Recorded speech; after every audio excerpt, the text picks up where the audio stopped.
Visit Mike Stoddard and the staff and get all your needs today taken care of, including lots of great advice. And a good morning to you. Welcome to this Thursday edition of the Art Lewis Show here on WSGW. Later on, after the 11 o'clock news on Focus, we'll talk to Ben Harris with Make Way Move All in Tawas. Find out what they're up to these days. But you'll notice I didn't say what's happening at 10 o'clock. Because at 10 o'clock, if I decide to allow it, it'll be a continuation of the 9 o'clock. You've all heard the saying, paybacks are hell. Well, I'm here to prove it today because a number of weeks ago, I was dragged kicking and screaming into our podcast studio with Matt Fallon on his Hey Great Lakes Bay show, and I was interviewed. Something that I must tell you, in my entire career, A, I have always hated, B, avoided, and it's only happened a couple of times. So today is my turn. Paybacks. Because sitting in front of me for the next 2 hours is the one and only Matt Fallon. Good morning, Art. I just got a note. I think I have a doctor's appointment that I totally forgot about at 10:30. Yeah, well, what's your doctor's number? I'll call him. No, it is totally fair game. You should go to the doctor later when you'll be sicker. No. I don't believe a word he said, folks, because when we did the interview, he came in skipping joyously, giant smile on his face. He goes, I love this. Can't wait. Thank you so much for the opportunity. It is pretty funny, though, when you are used to having the mic and asking the questions. It's a strange position. It really is. It is. I just sat down and went, oh, dear Lord, where are we going today? That's what is right. he going to ask? You're not in control. Zero power whatsoever. Well, there's a lot to talk about, and at some point we're going to invite the audience if they have some questions for Matt after we chat with him for a while. You can give us a call at 989-752-6111. But I want to start with who Matt Fallon is, history of Matt Fallon. Where are you from? These are things I don't know, by the way, folks. I'm not digging stuff up that I already know. Yes, I always laugh. I was born in Grand Rapids, actually, at Butterworth Hospital. You're a Michigan kid. Yeah, I'm a Michigan kid. I was born in Grand Rapids, but my parents moved back to what was the Tri-City area 2 weeks after I was born. So I was raised in Bay City, but I always laugh. If for some reason I was ever president, there should be a hell of a fight between Grand Rapids and Bay City as to where the Presidential Museum goes. And it's always kind of funny when you know. Excuse me, Grand Rapids already has one. Yes, you're right. They do. But it's always funny when you have to fill out your paperwork and people are like, where were you born? And I'm like, Grand Rapids. Like, oh, how was that? I'm like, I was 2 weeks old. Yeah. I got nothing. I have absolutely nothing. Actually, you're better off than I was because Grand Rapids said, get him out of here, so that you left. The hospital I was born in the Bronx, they tore down 2 weeks after I was born. You had broke the mold at that point. They're like, we're done. That's I think so, because I was an only child. Yeah. No, and it's funny, Art, to really kind of put it into perspective for you. I actually credit Delta College and Saginaw Valley State College for me being alive. My mom grew up in St. Louis, Michigan. My grandfather owned IGA stores in Alma and St. Louis. And then my dad's family grew up in Bay City, although they're originally from southern Texas.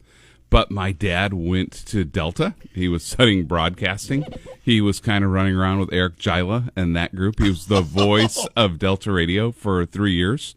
And my mom was studying elementary education at Saginaw Valley State College. And that's where they met. So when people always talk about Delta and SVSU, I'm like, you have history. That's really important to me because I would not be here had it not been for those institutions. That's interesting. What did you study? Me, when I went to college. So I went to Michigan State. I graduated in '93 from Bay City All Saints. And I have to give my counselors credit there. I always loved politics and policy. And I had no idea that this existed, but they told me that there was this little residential college inside Michigan State called James Madison College, which is really a political science honors college. There's different tracks you can take. But I was like, oh, that's interesting. I should apply. And got in. And when I studied, I have a degree in international relations, actually. but it was a really heavy focus on when you're James Madison College. A lot of it's based on one of those founding fathers, James Madison. They didn't make a musical about him, so he's not as well known as Hamilton. But he was one of the major writers of the Constitution. If you know your history well, he, along with Alexander Hamilton, there was a third person who didn't write as many, but they wrote about knotty Federalist papers that really defended the creation of the Constitution. So we're constitutional scholars as well when you go to James Madison College. And that's College. where I referred them in speeches I've given over the years, refer to the Federalist Papers, because if you want to understand the Founding Fathers, that's where you have to go. For example, freedom of speech, what it's become today. If you read the Federalist Papers, they were most concerned about political speech.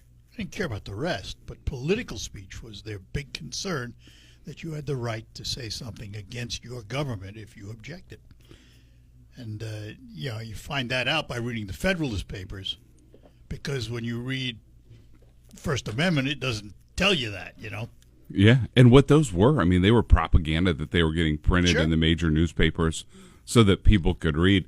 But the Constitution's such a small document compared to the Federalist Papers that really went through the thinking behind every clause, behind every piece. And what's amazing, I actually went and watched Hamilton last weekend. It was at Wharton Center at MSU and went down. It was one of my daughter's Christmas gifts. She loves the show. But it always gets your brain going, and they're talking about it. I'm like, geez, why did they do this, or what were they thinking there? And I started reading some of them again, and what absolutely astounds me, Art, is how relevant it is today Sure. still. Well, they were geniuses. Yeah. But the thing about those geniuses is they could agree on very little, because they were such a diverse group of signers. They all came from different backgrounds. They all had different wants and desires. But the one thing they knew was they had to compromise to come to a final conclusion. Because without compromise, we wouldn't be here. You're right. But that said, you raise an interesting point, because people always go, well, politics have never been worse. I can't believe how bad it's become. And you're reminded, oh, really? Aaron Burr shot Alexander Hamilton in a duel because they had a disagreement. That was the standard they would go. And it's really funny in the musical, especially when you would love it, where they go, whenever the duels were held, back then, the nation's seat was in New York before they had made the agreement to move down onto the Potomac. But whenever they had a duel, Art, where did they go? Jersey. Because everything's legal in Jersey. Yeah. But it was normal. There were duels like crazy in Jersey, and they would go over and shoot each other. Yeah.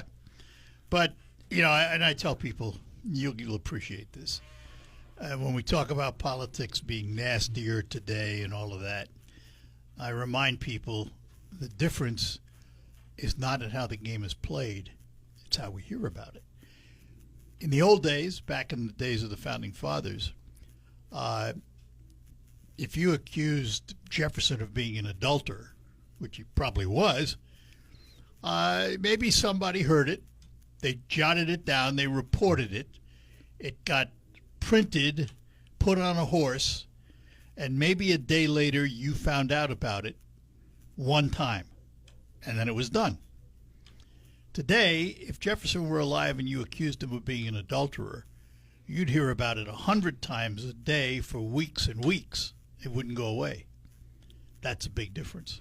The other part of the big difference is back then, for right or wrong, it seemed like generally when a claim like that was made, it would be a true claim, because if not, you'd get shot in Jersey. Yeah, you get shot in Jersey. Right? Now, anyone can go onto any platform and Say make anything. whatever claim they want, whether it's truthful or not. So even whether you're guilty of something or not, if you're going to be in the midst of a big contentious campaign, something outlandish is going to be said, whether it's true or not. And how do you know? We're chatting with Matt Fallon, and he'll be with us for a while this morning. He has an interesting story to tell about politics because he was involved in it for a long time as a fundraiser. We'll get to that and what he's doing today and all of that, and some other things too, lots of other things. Lots to talk about with Matt this morning here on the Art Lewis Show. Let me take a moment to talk about McDonald Ford in Freeland. My car dealer, and I am proud to be affiliated with McDonald Ford. I've known the McDonald family for decades. Literally, when I got here in 1974, Tom McDonald Sr. was one of the first people I ever met in this market. And they're thinkers, and they think ahead. Tom McDonald Jr. and his son Tommy III, who have McDonald Ford in Freeland, anticipated the fact that tariffs were going to be a problem. So they stocked their lot with tariff-free vehicles, and they had many en route. And not only are they tariff-free, but to complement that, Ford decided to offer employee pricing for everyone. That means you pay the same price as Ford employees. In addition, let's say you're a Chrysler or import buyer. Maybe you're considering a Ford. Well, now's the best time because you're going to get the lowest possible price. Chevy truck buyers can do the same thing, getting into a Ford F-150, America's best-selling pickup. Also, by the way, at employee pricing. So you see, now's the right time to visit McDonald Ford, M47 in Freeland, for the best selection and the lowest possible price. Don't let tariffs prevent you from getting the vehicle of your choice at a price you can afford. Visit McDonald Ford in Freeland today. Remember, tariff-free employee pricing for everyone. Speaking of that employee pricing, Ford has announced they have extended the employee pricing through July 6th.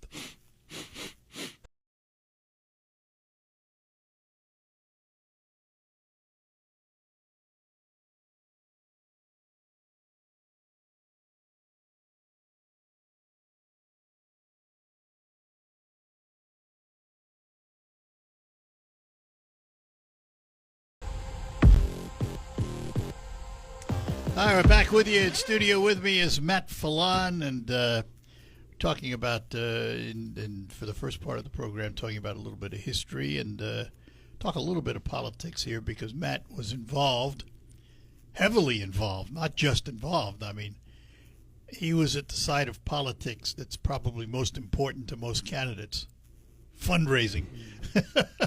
And you fundraised on a national level, didn't you? Yeah, I did, and I'll tell you, it's an accidental career. No one goes to college and goes, you know what, I'm going to raise a bunch of political dollars. Give me the degree in that. The reality is fundraising is something that either people can do or they can't. You have to have a great comfort level, and I swear to God, it was just how I was raised, Art. So I can't do it. You and I are different that way, very different. I have no shame, but I'll tell you what, and this is a dead honest story, I give all the credit to being raised in the Catholic school system, because when you're raised in the Catholic school system, there are many hats that you get to wear, but teeny little fundraisers is one of them. Chocolate candy bars, magazines, football this, basketball that.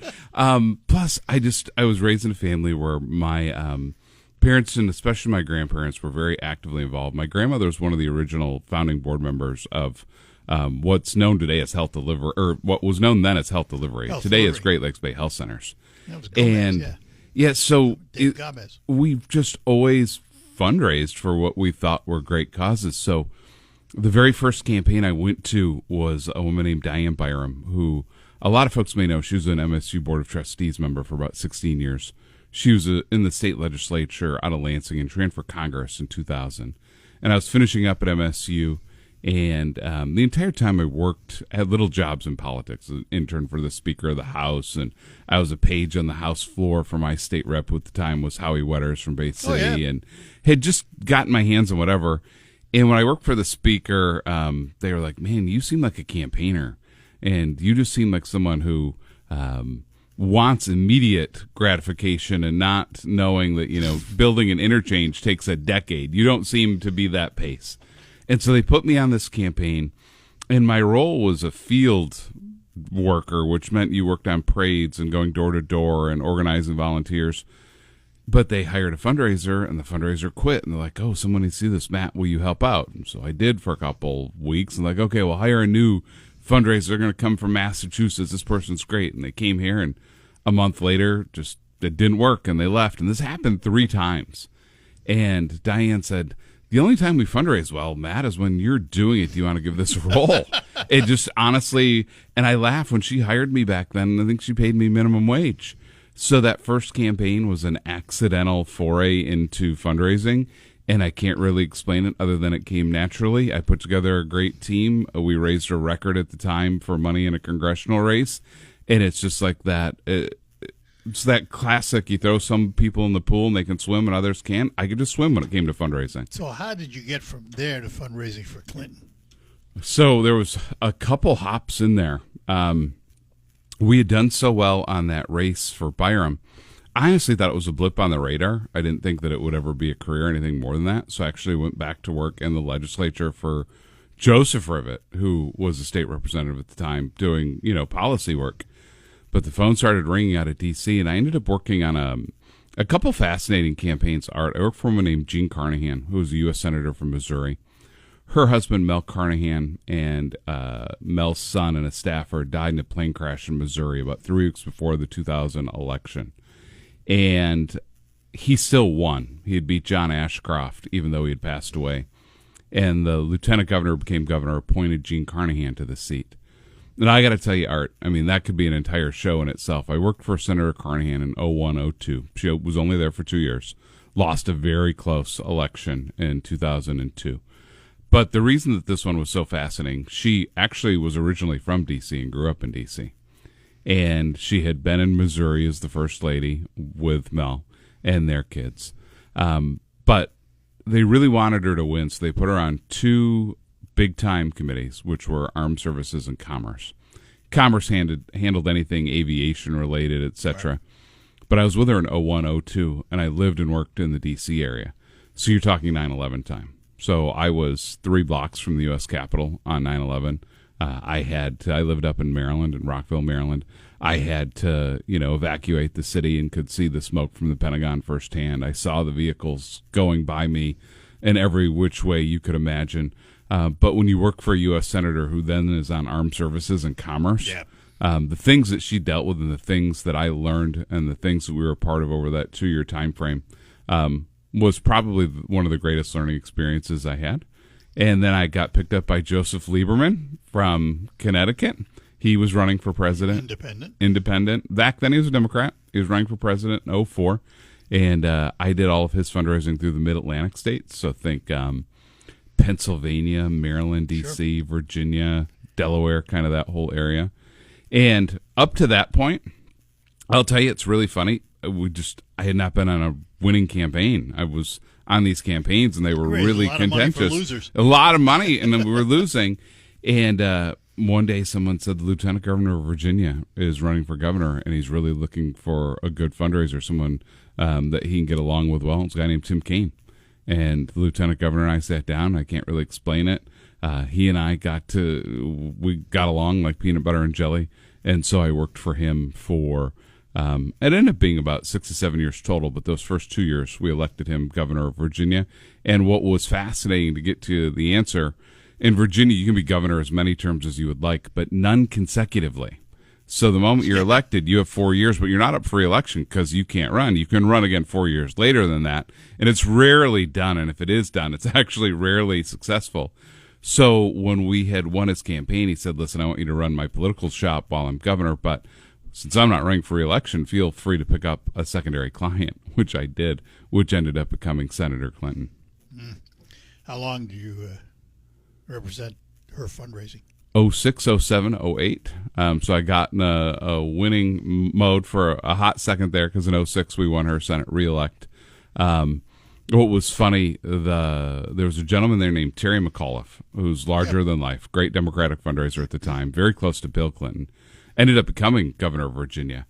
But I called Terry every Monday morning, 9 a.m., for about 4 months straight until he returned my call. And that's how I got the job with Clinton. He called back one day and he said, I can't actually repeat on the air what he said. But he says, when are you going to quit calling me? And I said, till you sit down and meet with us and talk about how you can help the campaign. But he loved my persistence. He loved that I called every Monday at the same time. It became a joke. And he said, anyone who will bother me that aggressively on a coordinated schedule needs to work for Senator Clinton. So I did her 06 and then I did the 08 presidential campaign. So about 3 years. You're a Democrat, obviously. You worked for Democrats all your life. And you come here and you're the head of a business alliance. which most would say doesn't seem to be compatible because most of the business side of things was to the Republican side. Did it change you? Or have you changed? I'll be honest, I change every single day because Welcome to my world. because I'm an elected official on top of it as a school board That's member. right. You're the president of school board. Yeah, and so between it, if you're not changing, growing, learning, you're doing something wrong. I'll just say I'm finding it, and I don't know. I think in this area, I still fit the mold of a Democrat pretty well. But as I continue to go along, I would kind of identify myself this way. Socially, I'm pretty liberal. Socially, I'm a pretty good liberal. But fiscally, you're going to have to tell me why you're spending a single dime ever. And so I've gotten a lot more conservative on the fiscal side. And so it's a weird balance. Because No, it's not. It's not. And I'll tell you why. I have said, and I'm sure the audience is tired of hearing me say it, all the noise is made by the far left and the far right. Most people don't live there. Most people are just like you. Some conservative tendencies, some liberal tendencies. I'm like that. Most everybody I know is like that. But all the noise is made from the extremes. So I'm not surprised. It's what I would expect. well, From a thinking individual, that's what I would expect. what's odd and where I feel there's danger in politics right now, so many people, in order to get the nomination of their party when they're running for larger positions like governor, Senate, president especially, you cater to those far extreme wings. Well, yeah, but hold the thought. We'll come back and talk more. Sounds about that. good. Matt Fallon, my guest, and we will be back.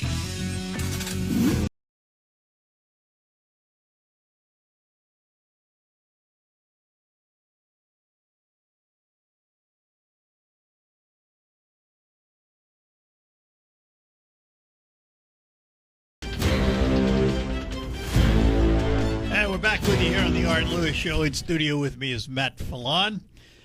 He, of course, is the head of the Great Lakes Bay Regional Alliance. He's the president of the Bay City School Board. And we're chatting about his past fundraising antics in Washington. And you weren't raising thousands. You were raising millions in many cases, weren't you? I mean, you had to. In those Millions and millions. And what's scary when I look at it, what we raised for a governor's race in 2005 was about $25 million. It's a hit. Chicken feed. Yeah, or what we raised for the presidential in 2008, maybe a little over $100 million. It's now gotten into the billions when Which you is run ridiculous. for president. It's absurd. It's gross. I mean, you look at the, I guess it was the Harris campaign raised over $1 billion, and even then they were $30 million short at the end and had to go out and find that. Yeah, I mean, it's- they weren't short. I mean, you lost. You lost to a candidate that beat you. Some of it is the windshield wiper effect of politics. Some of it's the fact that just the other candidate had resonated with voters over the course of a very long career, and people thought you came in and just appeared out of nowhere. So there's reasons why you win and lose campaigns. If they had another $60 million, they wouldn't have won that race. No, well, I'll give you my view of it and then get your response.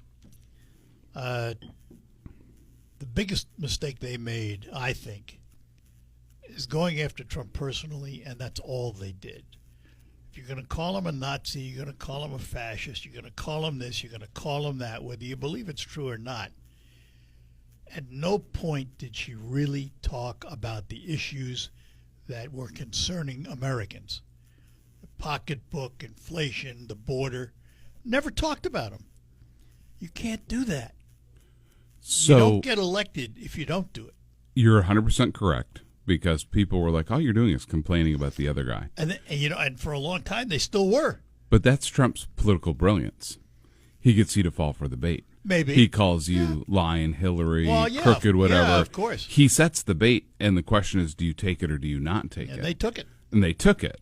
And And they still are. when you take the bait like that, you end up playing on your opponents basically in their arena. And once you start it's their playing on rules. their arena and their rules, if that's not who you are, you're in trouble. I saw that one work for Tim Kaine when he ran with Hillary. They tried to make him this attack dog in the vice presidential debate, and he came across horribly. And Mike Pence came across much better.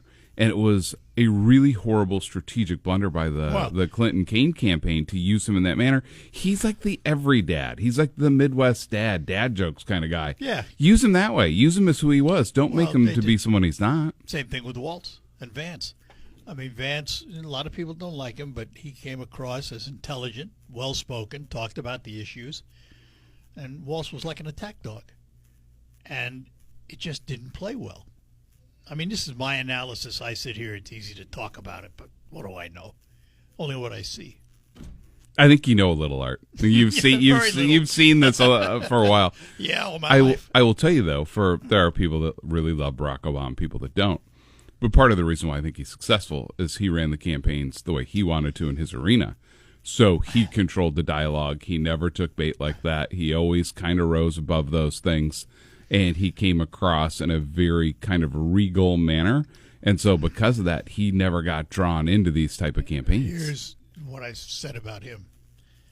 He came on the scene like a tornado 4 years prior when he did the keynote address at the Democratic Convention.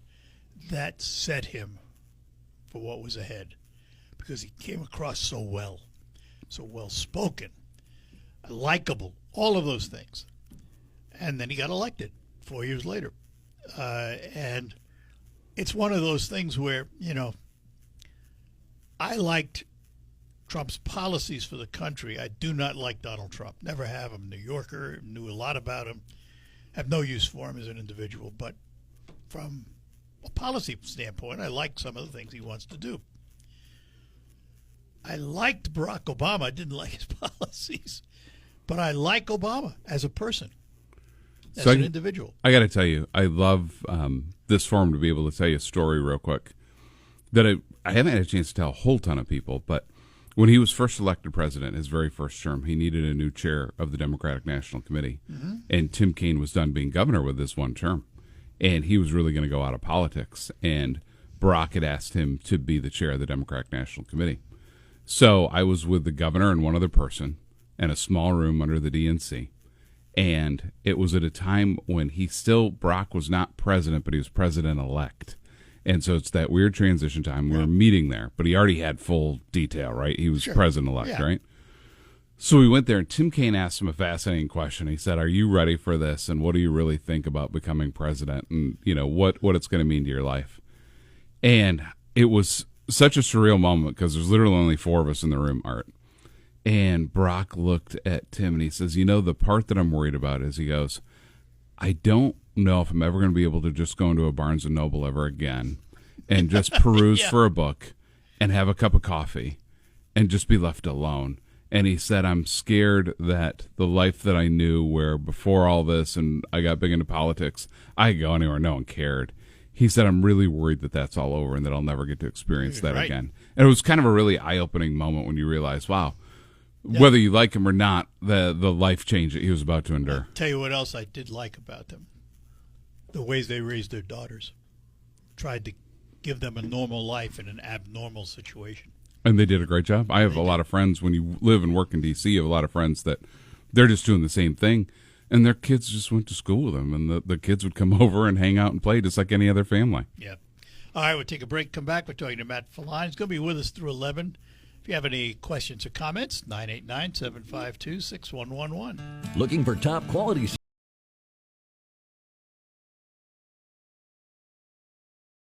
All